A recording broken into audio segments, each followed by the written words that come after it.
문학 18쪽부터 볼게요. 여기서는 이제 가와 나 두 작품이 나와 있는데 김가운의 윤리율곡, 그 정약의 보리타자 이런 작품이 나와 있어요. 보면은 윤리율곡부터 봐볼게. 윤리율곡은 보면은 밤나무 마을에 남기는 노래라는 뜻이에요. 그래서 작가가 전원해서 고로 자연이겠지, 그치? 소박하게 생활하며 느끼는 만족감과 흥취를 노래하는 작품이다라고 보시면 돼요. 그래서 이거는 지금 일부분만 나왔는데 총 17곡에 토는 17수라고 보시면 되거든요. 17수가 쓰는 게 낫겠다. 17수의 연시조라고 보시면 돼요. 그러면은 시조의 형식은 기본적으로 있겠죠, 그죠? 그래서 기본적으로 3장, 6구, 45자, 내외랑 사음보, 이거는 이제 저절로 나와야겠지? 그리고 세 글자, 네 글자, 네 글자, 네 글자 반복되고요. 그리고 이 3장 중에 마지막 장을 종장이라 하잖아. 종장의 첫 음보는 몇 글자로 고정되어 있다? 3음절로 고정되어 있다. 그러니까 이 형식이 잘 지켜진 시조가 우리의 평시조잖아요. 이 평시조가 연달아 오면, 여러 개 오면 연시조라고 보면 돼요. 그래서 윤리율곡은 17수의 연시조라고 보시면 되고, 기본적인 시조 형식은 잘 지키고 있다라고 생각을 하시면 돼요. 그래서 어떤 것에 대해서 얘기했는지 한번 밑에서 봐볼게. 이게 나와 있진 않는데 이게 2수고요. 두 번째 게 8수고 그리고 세 번째 게 10수예요. 그래서 17수 중에 일부분이 나와 있다라고 생각을 하면 돼. 자, 첫 번째 2수부터 보면은 공명도 있었노라, 부기도 있었노라. 그러니까 공명은 우리가 공을 세워서 이름을 널리 알리는 거라고 생각하면 돼. 그래서 우리가 조선시대에는 유교사회잖아. 유교사회 때는 만약 사내 대장부로 태어났으면 공을 세워 벼슬을 해가지고 이름을 날리는 게 유교적인 측면에서 해야 될 일이었다는 거지, 그치? 근데 얘는 이제 벼슬 같은 거 안 한다 이 말이야. 그리고 부기, 돈 같은 것도 안 바란다라는 거지, 그치? 그래서 여기서는 바라지 않는 거, 공명이랑 부기는 세모 칠게요. 그래서 여기서는 공명도 잊었노라, 부기도 잊었노라. 비슷한 문장 구조 반복됐죠, 그치? 비슷한 문장 구조 반복된 무슨 법이죠? 무슨 법이요? 대구법, 그치? 대구법이고. 세상 번우하니, 번우한 것은 괴롭고, 괴롭고 약간 근심스러운 거, 스러운 일 다 주어서 잊었다라는 거죠. 잊었다라는 거지. 그래서 세상 일, 속세 일 다 잊었다라고 표현을 한 거야. 내 몸을 이런 식으로 시적 화자가 직접적으로 드러나 있죠, 그쵸? 내 몸을 내마저 잊으니 남이 아니 잊으랴. 내 몸을 내마저 잊었다. 나를 잊었는데 남이야 당연히 나를 잊지 않았겠냐라고 얘기를 하는 거잖아요, 그쵸? 잊으랴, 잊었겠지 않았냐. 일부러 의문 형식으로 표현한 서리법이라고 보시면 되겠죠. 그래서 여기 이수에서는 속세에서 떠나서 나 다 욕심 버렸다라는 이 내용이라고 생각을 하면 돼. 자, 그리고 8수 가볼게요. 8수는 삼공이 귀하다 한들 강산과 바꿀소냐. 삼공은 우리가 벼슬에서 제일 높은 거 영의정, 우의정, 좌의정을 얘기해요. 그래서 이것도 벼슬 같은 거잖아요, 그치? 이것도 세목에 속세 관련된 일이야. 삼공이 귀하다 한들 강산과 바꿀소냐. 바꾼다 안 바꾼다? 안 바꾼다라는 거예요, 그치? 일부러 의문문 형식으로 표현한 또 서리법 쓰였네, 그치? 자, 여기서 강사는 광과 산은 고로 뭘 의미해요?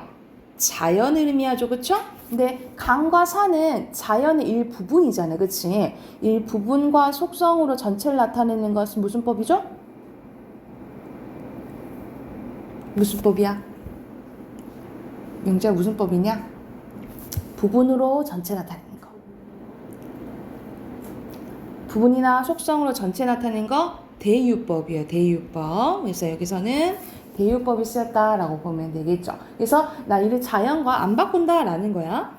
조각배에 달을 싣고 낚싯대에 흩던질째. 그러니까는 밤에 이렇게 밤 낚시하는 거지. 그래서 여기는 자연을 즐기는 모습이 나와 있다라고 보시면 돼요. 그래서 여기서는 자연을 즐기고 있다 라는 것을 알 수 있겠지. 이 몸이 이 청흥을 가지고, 청흥이라는 것은 흥이라고 생각하면 돼. 만호인들 부러우랴. 만호는 그냥 부자, 그리고 약간 권력 있는 사람, 이렇게 생각하면 돼. 부럽다 안 부럽다? 안 부럽다 이 말이야. 또 무슨 법 쓰였어요? 서리법 쓰였죠. 그쵸? 그래서 나는 만호 30 안 부럽다. 여기서 엄청 자연을 즐기는 모습을 이 팔수에서 알 수 있다라고 보시면 돼요. 자, 마지막 10수 봐볼게. 헛글고 시끌. 헛글고 시끌은 밑에 보면은 어떻게 나와 있냐면 흐트러지고 시끄러운, 이런 뜻이라고 보면 돼. 흐트러지고 시끄러운 문서 다 주워내 던지고. 왜냐면 우리 벼슬하고 일하려면 엄청 문서 같은 거 막 예를 들어서 지금에 뭐 결제할 거 막 이렇게 확인할 거 많을 거잖아. 그치? 이런 거 다 내던졌다라는 거야. 필마 한 필의 마여. 한 필의 말. 추풍이라는 것은 가을 바람이지. 가을 추자죠. 채찍에 쳐 돌아오니, 어디에 돌아왔다라고 보면 되냐면 고향이라고 보시면 돼. 고향에 돌아오니 아무리 매인새에 놓인다 한들, 그러니까 매인새가 묶여있던 새가 갑자기 자유로워지면 엄청 해방감이 클 거 아니야. 그치? 아무리 매인새가 놓인다 한들 이토록 시원하냐. 이런 자유로워진 새보다 내가 더 시원하다, 해방감이 크다, 이렇게 표현한 거예요. 그래서 새에 빗대어 표현한 거죠. 그치? 그래서 여기서는 또 서리법 쓰였고, 마지막은 홀가분함을, 엄청 해방감을 새에 빗대어 표현했다라고 보시면 돼요. 어떤 홀가분이냐면 관직에 물러난, 이렇게 밑에 덧붙여 써놓자. 관직에 물러난 홀가분함을 새에 빗대어서 표현했다라고 보시면 돼요. 그래서 여기서 십수에서는 그 관직 생활에서 벼슬 생활에서 벗어난 것에 대한 해방감에 대해서 얘기했다라고 생각을 하면 돼. 그래서 여기서는 전체적으로 이 속세에서 벗어나서 자연에서 즐기는 모습을 보고 있다라고 생각하시면 되겠죠. 그럼 옆에 정리된 거 한번 봐볼게. 시적 화자는 관직에서 물러나 자연에서 머무는 나고요. 시적 대상은 속세에서 삶, 그리고 자연에서의 삶인 거지. 그래서 정서는 만족감, 즐거움, 해방감이라 보시면 돼요. 그래서 이 정서는 어디서 알 수 있냐면 이 몸이 이 청을 가지고 만호인들 부러우랴, 또는 아무리 매인새에 놓인다 한들 이토록 시원하랴, 여기서 이제 알 수 있다라고 보시면 되고요. 그리고 속세에서 삶, 그리고 자연의 삶이 대조되어 있다라고 생각하면 되겠죠. 그래서 선생님이 부정적인 것은 세모, 긍정적인 건 동그라미 쳤어. 그래서 해당하는 시어는 청흥이 되겠죠. 청흥에 해당되는 거. 그리고 표현 방법은 계속해서 뭐뭐 하랴, 일부 의문문 형식으로 표현한 서리법이 많이 나오죠. 그래서 이런 식으로 고전 시간에는 서리법이 많이 나온다라고 생각을 하시면 돼요. 그래서 서리법을 통해서 만족감을 표현했다라고 보면 됩니다. 그래서 이거는 대표적인 시대적으로 보면은 이 김광욱이라는 사람은 인조 때 사람이거든요. 조선 인조 때 쓰여진 연시조다라고 생각하시면 되고, 정약용은 많이 들어봤지, 그치? 정약용 조선 후기 때 사람인데 보리타작이에요. 이 보리타작은 대표적인 무슨 시조라고? 이거는 시조가 아니고 시조라기엔 길잖아, 그치? 이거는 원래는 한문으로 쓰여진 한시라고 보시면 돼요. 한문으로 쓰여진 한시인데 한글로 지금 번역되어 있는 거라고 생각을 하면 돼. 자, 한시의 종류는 크게 세 가지가 있다라고 생각하시면 되거든요. 네 줄짜리는 우리가 절구라고 하고요. 이 종류 세 가지는 알고 있어야 돼. 그리고 8줄짜리를 율시, 그리고 12줄 이상을 배율이라고 해요. 다시 한번, 4줄짜리를 절구, 8줄짜리를 율시, 그리고 12수 이상을 배율이라고 해요. 근데 이거는 딱 봐도 지금 8줄 넘잖아, 그치? 그럼 배율이라고 보시면 되겠죠? 그리고 여기서는 한자 수가 안 나와서 모르는데 우리 한자, 이건 한자로 원래 써야지 한시가 있잖아요, 그치? 그러면 한 줄에 5글자가 오는 경우가 있고 7글자 오는 경우가 있거든요. 그러면 7글자에다가 4줄짜리야. 그러면 뭐라고 부를까? 7원 절구 이런 식으로 부르겠죠. 뭐 5줄짜리인데 12줄 넘어. 그러면 5원 배율 이렇게 부른다라고 생각하면 돼. 그래서 여기서는 배율이라고 생각하시면 되고 이거 한번 좀 이제 해석해 볼게요. 새로 걸은 막걸리가 젖빛처럼 우유처럼 뿌옇대요. 그럼 시각적 심상 쓰여지, 그치? 직유법 쓰였고 색깔 나오니까 주로 시각적 심상이 쓰였다라고 보시면 되겠죠. 그리고 여기서는 자연 그리고 농민의 삶과 관련된 단어가 많이 나오거든요. 그건 선생님 표시할게. 농민의 삶과 관련된 시어 막걸리고요.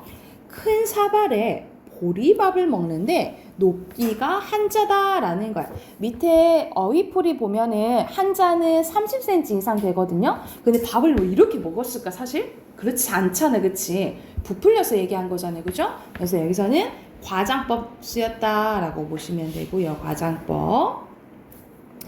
밥 먹자, 밥 먹고 도리깨 잡고 마당을 나서니 도리깨는 우리가 볼이나 쌀알 이게 터는 거 있잖아요. 그거라고 생각을 하면 돼. 검게 탄 두어깨 햇볕바다 번쩍이네. 그러니까 일을 계속 해가지고 까맣게 이제 탄 거지, 그치? 근데 여기서는 햇빛바다 번쩍인다라고 표현한 거잖아. 왜 검게 탄 두 어깨를 조금 안쓰럽게 보이는 거야? 보는 거야? 그게 아니지. 건강해도 보인다라고 본 거예요. 그래서 검게 탄 두 어깨도 동민의 삶과 관련된 시어다라고 보시면 돼요. 그래서 여기까지 우리가 보통 한치는 기승전결 사단 구성이라고 보거든요. 여기까지가 기 부분이라고 보시면 돼요. 4단 구조 중에 여기까지가 기라고 생각하면 돼. 기는 어떤 시적 분위기를 환기하는 거라고 생각하면, 환기할 때 기라고 생각을 하면 돼. 그래서 여기서는 이 선생님이 표시한 이런 부분 있죠. 이런 부분은, 네모친 부분은 건강한 농민의 삶과 관련된 소재라고 보시면 돼요. 건강한 농민의 삶과 관련된 소재라고 보시면 돼요. 선생님 이렇게 네모친 부분은 농민의 삶. 그래서 이 농민의 삶을 긍정적으로 보고 있다라고 생각을 하면 돼. 옹해야 소리낸데요. 청각적 심상 쓰였죠. 발 맞추어 두드리 같이 이제 노동을 하는 거야. 일을 하는 거야. 삽시간에 엄청 빨리 보리나달이 온 마당에 가득하네 하면서 여기서는 이제 열심히 일해서 결과물을 얻는 거죠. 그쵸? 주고받는 노랫자락 점점 높아지는데 여기서는 같이 노동요를 부르면서 일을 하고 있는 거예요. 보이는 이 지붕 위에는 볼이 티끌 뿐이로다. 그래서 계속 이제 열심히 일하는 모습이 나오는 거죠. 여기까지가 승이라고 보시면 돼요. 승은 이을 승자거든요. 그래서 내용이 전개된다라고 생각하면 돼. 그 기색을 보니 보기 어때요? 즐겁게 보인다라는 거야. 그래서 여기서는 농민의 삶에 대해서 어떻게 본다고? 긍정적으로 좋게 본다라고 생각하면 돼. 그래서 여기서는 농민의 삶에 대한 예찬적 태도가 드러난다라고 보시면 돼요. 예찬적 태도는 찬양하는 거라고 생각하면 돼. 너무 좋아 라고 얘기하는 거라고 생각하면 돼. 그래서 이 농민들을 보니까 마음이 몸의 노예가 되지 않았다라는 거야. 그러니까는 육체랑 정신이 조화롭고 건강해 보인다라고 표현을 한 거죠. 그래서 여기까지가 전이라고 보시면 돼요. 이 전은 보통 분위기 전환할 때 전이라고 하거든요. 근데 여기서는 크게 전환이 있진 않지, 그치? 낙원이 먼 곳에 있는 것이 아닌데, 낙원은 우리가 궁극적으로 바라는, 천국 같은 데라 생각하면 되겠지, 그치? 먼 곳에 있는 것이 아닌데, 낙원이 여기다라고 표현한 거야. 무엇을 하러 벼슬길을 헤매고 있겠는가? 벼슬길 안 해도 될 것 같아. 여기에서 그냥 건강하게 사는 게 좋은 것 같네? 라고 얘기를 하는 거죠. 일부러 또 의문문 형식으로 표현했네. 그죠? 계속 서리법 나오는 거죠. 여기도. 그러면은 가와 나의 공통 표현은 뭐라고 생각하면 되겠어? 서리법이라 생각하면 되겠죠. 그쵸? 그래서 여기서는 여기도 벼슬을 하지 않고 농촌에서 건강하게 일하는 것이 좋다라고 얘기한 한시라고 보시면 돼요. 그리고 여기서 보면은 전체적으로 기승전 결이에요. 여기까지가 결. 기승전결 4단 구성이라고 보시면 되고요. 또 시상 전개 방식이 어떻냐면 먼저 농민의 삶에 대해서 묘사를 하잖아. 그치? 묘사를 하고 마지막에 자신의 감정. 이거 보니까는 벼슬길 안 필요 없네. 여기가 낙원이네. 자신의 감정 나오잖아요. 그쵸? 이러한 시상 전개 방식을 뭐라고 하냐면 선경후정이라고 해요. 선경후정은 먼저 경치 보여주는 거야. 경치를 먼저 보여주는 거예요. 그 다음에 자신의 감정 얘기한다. 후정, 나중에 감정에 대해서 나온 걸 선경후정이라고 해요. 그래서 여기서 시상 전개 방식은 뭐다? 선경후정이다 라고 보시면 되겠죠. 필기. 하나 눈 뜨고 필기. 여기는 선경후정이 쓰였다 라고 보면 돼. 민주 펜 들고. 자, 옆에 빈칸 넣어보자. 시적 화자는 농민들의 모습을 보고 있는 지배층이고요. 그리고 시적 대상은 보리토 타작하는 농민들이죠. 그쵸? 그리고 정서는 예찬적. 그리고 자신의 삶에 대한 성찰적 태도가 드러난다 라고 보면 돼. 그리고 낙원이 바라는 데죠. 낙원과 반대되는 것은, 대조되는 것은 마지막에 벼슬길이라고 보면 되겠죠. 벼슬길이고. 그리고 마지막 봐보 선생님이 시각, 청각 뭐 이런 거 알려줬잖아요. 그치? 자, 감각적, 젖빛처럼 시각적이죠? 그리고 옹해한, 노동요한 건 청각적 심상이라고 보시면 되고, 마지막에 서리법, 그리고 상반된 거 대조법까지 쓰였다라고 생각하시면 돼요. 여기까지 됐을까요? 그러면 뒤로 넘겨서 해당하는 문제 풀고 답 확인하고 비문하고 넘어갈게요. 20쪽이랑 23쪽 풀자 지금. 20쪽이랑 23쪽 풀고 답 확인할게요.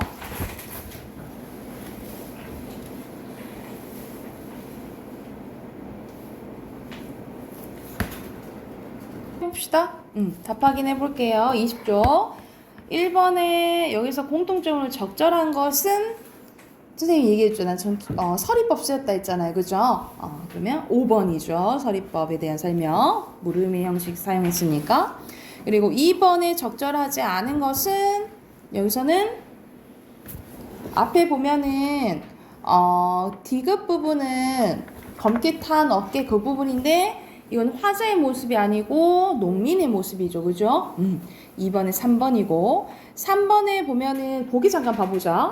작품에서 공간은 화자가 위치한 구체적인 장소임을 넘어서 화자가 바람직하게 생각하는 삶의 모습도 담겨져 있다라는 거죠. 그래서 가와 나의 설정된 시적 공간에는 화자가 지향하는 삶의 가치가 포함되어 있다, 내재되어 있다라는 거예요. 그래서 가장 적절한 것은 1번이라고 보시면 됩니다. 1번. 자, 뒤에 어휘 봐보자. 23페이지. 자, 23페이지 세로 보리깨 가로 보리밥이에요. 그리고 2번 세로 낙원 가로 시원하다고요. 3번에 청흥, 4번에 티끌, 그리고 5번에 순서대로 니은 기억이에요. 여기까지 했으면 비문화 꺼내봅시다. 비문화.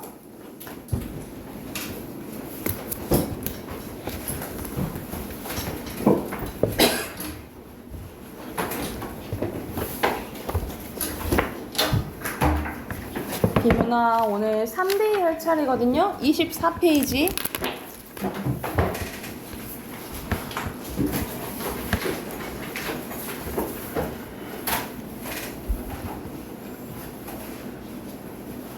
숙제 다 했지요? 안 했어요? 응? 민준 숙제했어요? 자, 문단 표시하시고 안 하시면 문단 표시하시고 같이 한번 봐봅시다. 자, 여기서는 스마트폰 화면 크기에 대한 게 나오는데 첫 번째부터 바로 봐볼게. 자, 우리나라에서 스마트폰이 상용된 것은 2009년 애플의 아이폰 이거 어떻게 읽어야 될까? 3GS? 3GS? 3GS겠지? 볼 수도 있는데 이 스마트폰은 3.54인치의 디스플레이를 장착하고 있었다. 2018년에 이르러 애플은 6.5인치 크기의 디스플레이를 장착한 아이폰 XS 맥스를 내놓았는데 애플은 시간 흐름에 따라서 점차 화면 크기가 큰 휴대폰을 출시하고 있다라는 거죠. 근데 여러분은 별로 큰 거 안 좋아하지? 그치? 이렇게 손에 딱 들어오는 거 좋아하는데 선생님은 좀 화면 큰 거 좋아하거든요. 그래서 갤럭시 중에서는 갤럭시 쓰는데 갤럭시 중에서 제일 큰 거 쓰고 막 이러는데 근데 보통 애들은 이제 작은 거 딱 한 손에 들어온 거 좋아하더라고. 근데 전체적으로 요즘에 선호도가 큰 걸 좋아한다라는 거죠. 그래서 마지막 문장이 중심 문장이라 보시면 되고 핵심어는 화면이 큰 스마트폰이라고 보시면 돼요. 애플을 비롯한 많은 기업이 더 큰 화면을 가진 스마트폰을 출시하는 이유는 무엇일까? 그러면 바로 답이 나오네요. 이유는 간단하다는 거야. 더 많은 것을 담을 수 있기 때문에 큰 것을 선호한다는 거죠. 4.5인치 디스플레이와 6인치 디스플레이를 비교하면 그 차이는 명확해지는데 가로, 세로 비율이 동일하다고 가정했을 때 실제 화면은 6인치 디스플레이가 약 77.8% 더 크대요. 그래서 여기서는 더 많은 것을 담기 위해서 크기가 점점 커진다라는 내용이고요. 산문다 보면은 몰입감의 차이 때문에 큰 화면의 스마트폰을 출시하기도 한대요. 그러면 앞에와 이어지는 이유가 나오는 거죠. 그렇죠? 그러면 여기가 또 중심 문장이 되겠네. 그치? 화면이 커지면 몰입하는 정도가 달라지는데 동영상 등의 컨텐츠를 더욱 많이 소비하는 요즘 소비자들은 컨텐츠에 더 몰입할 수 있게 해주는 큰 화면을 추구하게 되었고 스마트폰을 개발하는 기업들은 이러한 소비자들의 욕구를 고려하여 큰 화면을 가진 스마트폰을 내놓았다라는 거죠. 그래서 여기서는 몰입감 차이 때문에 두 번째 이유는 몰입감 차이 때문이라는 거예요. 그러나 모든 소비자들이 화면이 큰 스마트폰을 환영하는 것은 아니라는 거지. 특히 큰 스마트폰은 손이 작은 사람들의 신체적 특징을 고려하지 않은 것이라 비판하는 사람들도 있는데 그들은 스마트폰이 너무 커 손이 작은 사람이 쓰기에는 불편하다면서 이는 손이 작은 사용자에 대한 배려를 하지 않는 걸 주장합니다. 그래서 꼭 환영을 받는 것은 아니다라는 부분이 중심 문장. 핵심어는 뭐 때문에? 손이 작은 사람들 때문이라는 거죠. 그죠? 또한 기술적인 측면에서 화면이 커지면서 스마트폰의 배터리 소모량이 많아져 배터리가 전력을 유지하는 시간이 짧아졌다는 것도 비판 대상이래요. 스마트폰의 화면이 커지고 해상도가 높아질수록 같은 시간 동안 소비하는 전력이 커져서 배터리가 빨리 닳게 된다라는 거죠. 그치? 그래서 배터리 문제도 문제라는 거죠. 그래서 이 부분 아니다. 잘못 체크했어요? 이 부분이 중심 문장이라 보시면 되겠죠. 그리고 핵심어는 배터리가 전력을 유지한 시간이라고 보시면 돼요. 앞으로 스마트폰의 화면 크기는 어떻게 달라질까? 화면이 커질지 작아질지는 누구한테 달렸어? 소비자들한테 달려있다라는 거죠. 기업에서는 사람들이 원하는 크기의 스마트폰을 출시해야만 사람들이 그것을 구매하기 때문에 소비자들의 선호에 관심을 가질 수밖에 없다라는 내용이에요. 그래서 누구한테 달렸다? 소비자들의 선호에 달렸다라는 내용이 여기서 중심 내용이라고 보시면 됩니다. 그러면 문제 답하기 바로 해볼게. 자, 1번에 여기서는 스마트폰이죠? 1번에 스마트폰이고 민준아 똑바로 앉고 똑바로 앉아서 허리 펴고 그리고 이 문단의 중심 문장은 같이 했죠. 그쵸? 2번이죠. 2번이고 자 3번에 가장 적절한 거 내용 일치 문제네. 여기서는 스마트폰이 점점 커지는 것에 대해서 나오긴 하지만 다 선호하는 것은 또 아니라 했잖아요. 그치? 그러니까 뭐든 우리가 어떤 것이든 다 장단점이 존재하는 거죠. 그쵸? 해당하는 거 3번이고요. 그리고 4번 봐보자. 4번에 적절하지 않은 거야. 여기서는 내용, 이것도 거의 내용 일치 문제라고 보시면 돼요. 왜냐면 윗글에 답할 수 없는 질문이잖아요. 그치? 그러면 뭘까요? 5번, 그렇지. 그리고 5번에 적절하지 않은 거 5번, 그치. 배터리 전력 시간이 짧아졌다 했죠. 크기가 커질수록. 자, 두 번째 질문도 이어서 봐볼게. 홍영식은 왜 우체국을 세웠을까? 우체국이 어떻게 이제 만들어졌는지에 대한 내용이 나온다라고 보시면 돼요. 총 5문단이고요. 첫 번째 문단부터 봐볼게. 언제부터 우리나라에 우체국이 있었을까? 우리나라 최초로 세워진 근대 개념의 우체국은 1884년에 84년 중요한 날이죠. 84년이 갑신정변이 일어난 때이지. 나중에 하여튼 음력 10월 1일에 공식 개관 우정총국이었대. 그래서 최초의 우체국은 우정총국이다 라고 나와 있네. 우정총국은 갑오개혁을 주도한 사람 중 한 명의 홍영식이 책임자로 임명된 후 설립되었는데, 명문가 출신의 홍영식은 서구 문물에 눈을 뜬 개혁가로 일찍부터 서양의 우편제도 도입을 강하게 주장한 사람이래요. 그래서 여기서는 최초의 우체국은 우정총국이다 라고 나와 있고요. 2문항 갈게요. 홍영식은 대체 왜 우정총국을 세우자 한 것일까? 홍영식이 근대 우편제도를 접한 것은 그가 1881년 일본을 방문했을 때인데, 고종은 당시 밀려오는 서구 문물에 대응하고 나라를 개혁하고자 일본으로 시찰단을 보냈대요. 이 시찰단에 포함되어 있던 홍영식이 일본에서 틈틈이 역책국, 그러니까 우체국을 찾아다니면서 운영 방식과 효과를 조사했다라는 거죠. 그래서 여기서는 왜 세우게 됐는지, 그러니까 이렇게 시찰단에 가면서 접하게 됐던 거죠. 그래서 이 이유가 중심 문장이고 핵심은 그대로 우정총국이라고 보시면 돼요. 그때까지만 해도 조선의 우편 업무는 관청과 관련된 업무 중심이었기 때문에 민간의 우편 배달 체계가 존재하지 않았대요. 하지만 이미 일본에서는 민간의 우편 배달 체계가 중요한 통신 수단으로 자리 잡고 있었다. 그러니까 개인 심부름을 통하는 것보다 우편 배달을 통하면 훨씬 빠르게 의사를 전달할 수 있어서 정보 전달 효율을 한층 높일 수 있었대요. 또 우편 배달을 통해 많은 사람들이 소식과 정보를 주고받음으로써 바깥 세상이 어떻게 돌아가는지도 빠르게 알 수 있었대. 그러니까 이 우체국이 생기면서 막 이제 정보 소통이 빠르게 될 수 있었다라는 거죠. 그렇죠?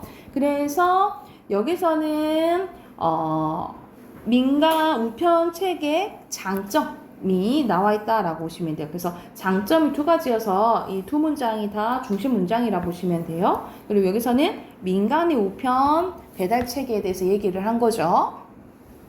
자, 4문단에서 볼게. 홍영식은 이 같은 일본에서의 경험과 조사 결과를 통해 근대적인 우편 제도의 편의성을 몸소 느낄 수 있었는데, 그래서 그는 조선으로 돌아 조선에도 이런 근대적인 우편 제도를 도입해야 된다고 주장한 거예요. 결국 홍영식은 고종에게 우정총국 설립 허가를 받아냈고 우정총국 책임자에 오를 수 있었다라는 거죠.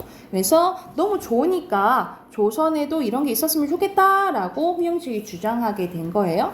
여기가 중심 문장, 그리고 핵심어는 근대적 우편 제도라고 보시면 돼요.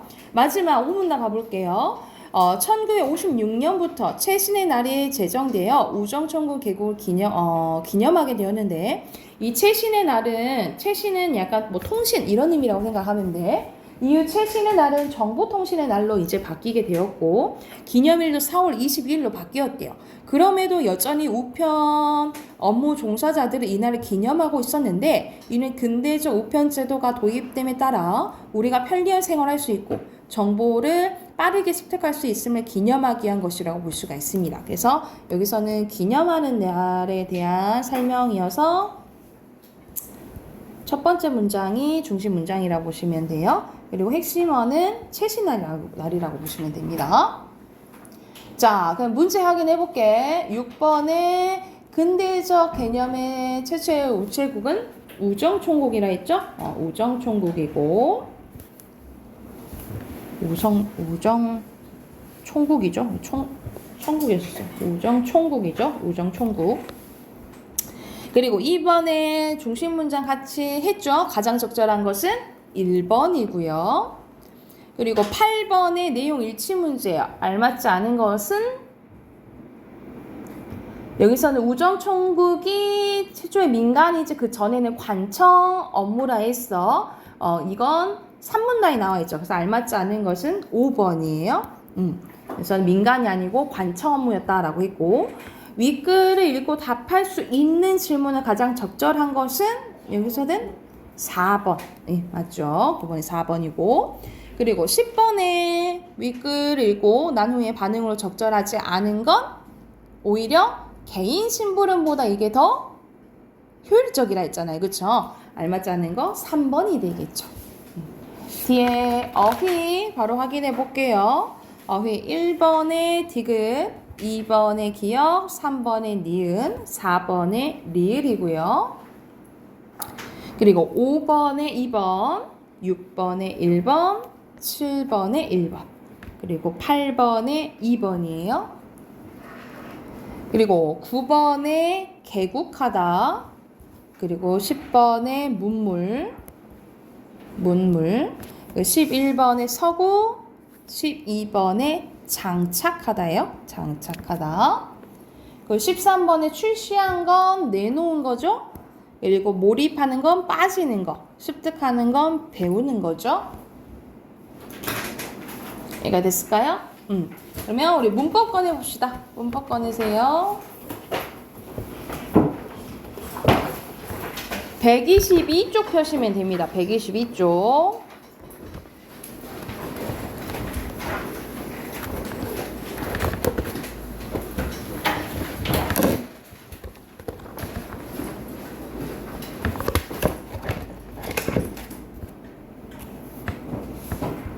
자, 오늘 할 부분은 그렇게 어렵지 않은 부분이에요. 그래서 오늘 어휘 본 부분이랑 겹치네. 담화, 이야기하는 상황이라고 생각을 하면 돼요.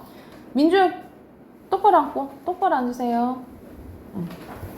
자, 여기서는 담화에 대해서 나오는데, 담화는 말씀 담자에다 이야기 화자로 이야기하는 상황이라고 생각하면 돼. 그래서, 자, 개념 한번 봐보자. 머릿속의 생각을 소리에 내어 실제 문장으로 나타낸 것을 뭐라 하냐면 발화라고 하는데, 다시 한번.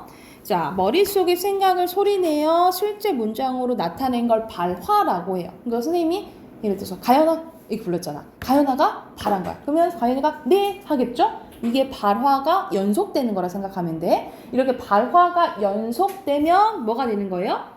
담화가 된다라고 보시면 됩니다. 그래서 둘 이상의 발화가 모여서 하나의 의미를 이룬 게 담화라고 보면 돼. 다시 한번. 자, 머릿속에 있는 것을 소리로 낸 게 발화고요. 이 발화가 연속이 되면 뭐가 된다고? 담화가 된다고 생각하시면 되겠죠? 자, 담화의 구성 요소는 총 4가지가 있어요. 자, 당연히 말하는 상황이니까 당연히 말하는 사람이 있고 듣는 사람이 있어야 되겠잖아. 그치? 그래서 말하는 이, 듣는 이가 있어야 되고요. 이게 말하는 이가 화자, 듣는 이가 청자가 되겠죠? 이거는 글을 읽을 때도 해당이 돼요. 그러면 글을 읽었을 때는 쓰는 사람, 그치? 작가, 그리고 읽는 사람, 독자도 해당이 되겠지, 그치? 그래서 담화구조 첫 번째 화자, 두 번째 청자라고 보시면 되고요. 그리고 전하는 말이 있어야겠죠? 그래서 전하는 말, 발화, 언어라고 보면 되고, 마지막 4번째가 맥락이라고 보시면 됩니다. 그래서 담화의 구성 요소에는 4가지가 있는 거예요. 화자, 청자, 언어, 맥락이 있고, 근데 이 맥락이 2가지로 나뉘어집니다. 무슨 맥락과 무슨 맥락으로 나뉘어지냐면 오늘 어휘 했을 때 상황 맥락이랑 사회 문화적 맥락으로 나뉘어져요. 자, 상황 맥락은 먼저 상황 맥락, 사회 문화적 맥락 중에 상황 맥락 먼저 한번 봐볼게. 상황 맥락은 담화가 이루어지는 구체적인 시간이나 공간 또는 배경 지식, 그리고 말하는 이의 의도나 목적이라고 보면 되는데, 자, 크게 세 가지 생각을 하시면 돼요. 크게 세 가지가 뭐냐면, 자, 세 가지로 보면 방금 얘기했던 것처럼 시간과 공간을 생각하거나, 말 그대로 똑같은 상황이라도 어떠세요? 라는 말을 했어. 근데 만약 식당에서 주인 아줌마가 어떠세요? 라고 물어보는 건 음식 맛 어떠냐고 물어보는 거잖아요. 그쵸? 근데 병원에서 어떠세요? 의사 선생님이 물어봤어. 그건 몸 괜찮냐 물어보는 거잖아요. 그러니까 똑같은 말이라도 시간과 장소에 따라서 또는 화자와 청자의 관계에 따라서도 달라진다라고 보시면 돼요. 시간과 공간, 그리고 화자와 청자의 관계에 따라 달라지고, 세 번째는 방금 말했던 화자의 의도나 목적이에요. 그래서 가장 흔한 게, 예를 들어서 민준이가 늦었어. 그래서 김민준 지금 몇 시야? 라고 했을 때 내가 그 지금 시간 묻는 거야? 시간 묻는 게 아니잖아. 그치? 왜 이렇게 늦었냐? 라는 의미잖아요. 이건 나의 의도가 들어간 거지. 그치? 이러면 무슨 맥락이라고? 상황 맥락이라고 보시면 돼요. 이러면 상황 맥락이야. 그래서 상황 맥락은 이 세 가지 요소 보시면 돼요. 시간과 공간, 그리고 화자와 청자의 관계, 그리고 화자의 의도나 목적, 이거와 관련된 게 상황 맥락이라고 보시면 돼요. 그래서 예를 들어서 이런 거죠. 여보세요? 나 지금 운전 중이야. 그러니까는 운전 중인데 왜 뭐 어쩌더라고. 이렇게 하면 안 되는 거지. 아, 운전하기 조금, 통화하기 조금 어렵다는 뜻이구나. 이렇게 받아들여야 된다라는 거지. 이거는 의도가 내포되어 있는 거잖아요. 그쵸? 이런 게 상황 맥락을 생각하시면 돼요. 그리고 사회 문화적 맥락 가볼게. 사회 문화적 맥락은 담화의 내용에 영향을 미치는 지역. 그러니까 우리가 사투리 있죠. 우리가 똑같은 말이라도, 우리가 먹는 부추 있잖아요. 부추는 어느 지역에선 소리라고 부르고 저기 경상도 지방에선 전구지라 부르거든요. 그러니까는 뭐 국밥집에 가고 이모 뭐 전구지 좀 주셔 이렇게 하면은 이제 부추를 갖다다 주겠죠. 그렇죠? 이런 식으로 사투리와 관련된 것도 사회 문화적 맥락이고요. 세대 나이와 관련된 거, 예를 들어서 가연이가 할머니 집에 갔는데 할머니가 된장찌개를 엄청 맛있게 끓여준 거야. 근데 할머니 맛있어요 이렇게 해도 되지만 할머니 JMT 이랬어. 그러면 할머니가 뭐라고? 이렇게 하시겠지, 그치? 근데 이건 세대 차이 때문에 못 알아듣는 거잖아. 이것도 사회 문화적 맥락과 관련된 거라 생각하면 돼요. 그리고 성별과 관련된 거, 그리고 문화. 뭐 예를 들어서 외국인이 우리 한국에 왔을 때 느낄 수 있는 것들 있잖아요. 다른 것들 있잖아. 이런 문화 차이도 사회 문화적 맥락이라고 보시면 돼요. 그래서 뭐 이거 너무 예시가 좀 옛날 건데 뻑가충, 여러분 뻑가충 모르지? 선생님 이거 뻑가충 대학교 초반? 가장 많이 쓴 거는 고등학교 때 많이 썼고, 고등학교 때, 중고등학교 때. 그때는 지금은 우리가 신용카드 그냥 체크카드에 그 후불 카드 버스 탈 때 그냥 찍어도 되잖아요. 근데 그때 당시에 버스 카드 전용이 있었어. 그것만 됐었어요. 그리고 거기 가서 이제 편의점이나 뭐 슈퍼 가가지고 뭐 5,000원 충전해주세요 이렇게 했어야 될 거거든요. 그래서 이거 이제 버스 카드 충전하는 거 뻑가충이라 하는 거예요. 뭐 이런 식으로 하는 거. 아니면은 미역국 먹었어 이런 뜻은 우리가 시험에서 떨어졌어 또는 시험을 잘 못 봤다 이런 의미인데, 외국인은 그냥 미역국 먹었다는 게 뭐야? 이런 게 이렇게 될 수가 있겠죠. 그렇죠? 이런 게 다 사회 문화적 맥락과 관련된 거라고 생각을 하시면 돼요. 그래서 다시 한번 오늘 이제 배운 게 담화인데, 담화는 이야기하는 상황이에요. 그래서 특히 발화는 우리 머릿속에 있는 것이 음성으로 나온 거. 그래서 이 발화의 연속체. 이거 추가적으로 써놓자. 담화는 발화의 연속체라고 보시면 돼요. 발화의 연속체. 그래서 발화가 연달아 오면 이걸 담화라고 하는데, 담화의 구성 요소는 4가지가 있다고. 화자, 청자, 발화, 맥락. 근데 이 맥락에는 2가지가 있다 했죠? 상황 맥락과 사회 문화적 맥락. 근데 상황 맥락에는 시간과 공간, 화자와 청자의 관계, 화자의 의도나 목적과 관련된 거고, 사회 문화적 맥락은 지역, 세대, 성별, 문화와 관련된 거다라고 생각하시면 돼요. 이해가 됐을까요? 그럼 해당하는 문제 지금 풀게요. 123쪽 그리고 이어서 뒤에도 선생님이 방금 해당하는 내용이 옆에 124쪽에도 있는 거거든요. 그래서 어디까지 푸냐면 127쪽까지 풀게요. 127쪽까지 쭉 풀게요.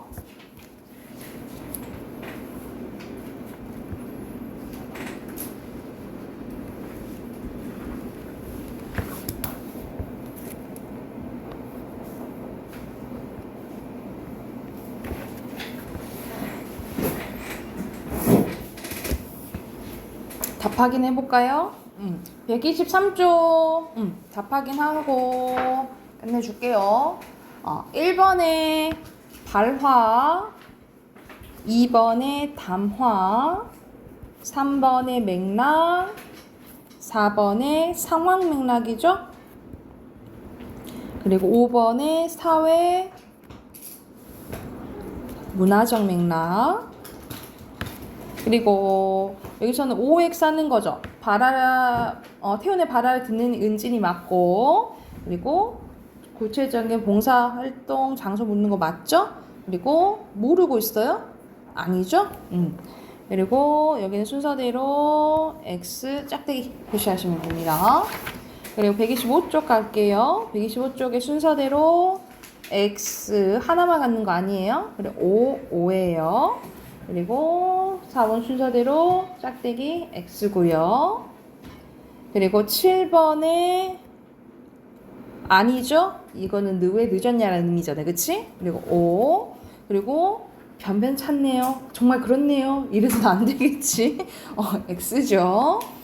그리고 밑에 X. 그리고 해당하는 거 다 찾는 거거든요. 해당하는 것은 니은, 미음 이 두 개예요. 그리고 알맞지 않은 거 1번에 5번이죠. 5번이고 왜냐면 이런 요인들을 파악을 해야지. 그치?